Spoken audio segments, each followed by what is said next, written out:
Malam tadi sekitar jam 11-an, di tengah gerimis dan dinginnya malam, aku dan temanku kembali ke masjid karena HP temanku tertinggal di kamar masjid. Mendekati teras, aku mendengar tangis tertahan dari seseorang yang kulihat sedang berdoa sambil memangku anaknya. Setelah aku dan temanku mendekatinya, ternyata Fulan yang terkenal ramah dan baik hati. Seorang tukang ojek yang mengontrak tidak jauh dari masjid. Ia terkejut melihatku dan temanku. Ustadz," katanya, sambil berusaha menyembunyikan air mata. Kulihat wajahnya kuyup, penuh kesedihan, seakan ada yang dia tahan. Sementara anak dalam pangkuannya tertidur lelap di dinginnya malam itu. "Sholat malam kok bawa si kecil, Mas?" tanyaku. Sambil tersenyum mengulurkan tangannya bersalaman, ia menyambut salamku dan berkata, "Tidak apa-apa Ustadz." Aku lanjut bertanya, karena instingku mengatakan tentu ada masalah pada Mas ini. "Sudahlah Mas, tidak usah sungkan Mas. Ada yang bisa saya bantu?" Saya kembali bertanya. Ia menatapku. "Tidak apa-apa Ustadz," jawabnya sambil menunduk. Dan kali ini suara Mas itu agak lemah dan serak, menahan tangis yang ketika dikeluarkan mungkin akan terisak-isak. Saya memaksanya.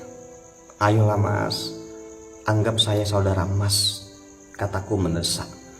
"Bisa jadi ada hikmah HP teman saya tertinggal sehingga bertemu Mas di sini."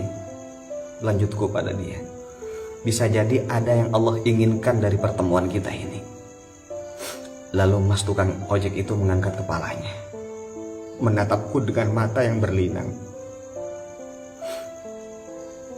"Dari kemarin saya belum makan Ustadz," katanya terisak. "Sedangkan anak istri saya hanya makan sepiring lontong pagi tadi. Saya sudah berusaha, namun saya malu harus meminjam ke siapa lagi.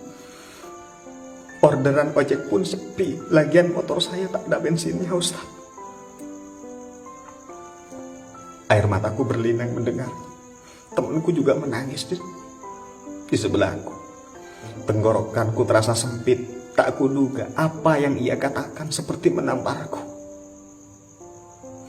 Ia belum makan dari pagi.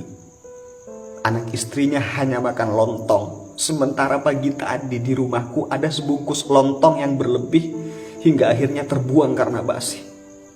Mas tukang ojek itu melanjutkan perkataannya sambil terisak.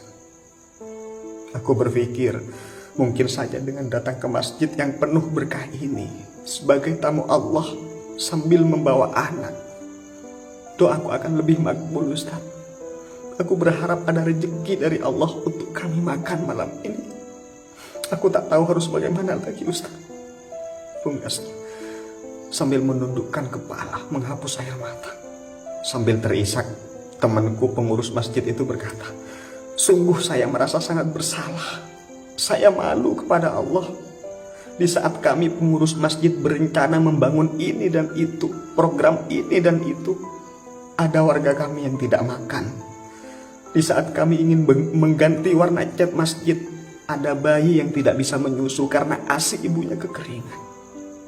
Di saat kami punya simpanan kas ratusan juta, ada yang tidur di gelap dan dinginnya malam dalam keadaan lapar." Saudara beriman, semoga bisa menghentak sanubari kita bersama dengan kejadian ini. Ini kisah nyata. Mulai saat ini, lihatlah tetangga sekeliling kita. Mungkin di antara rezeki kita ada rezeki mereka yang Allah titipkan melewati jalan kita, melewati rezeki kita.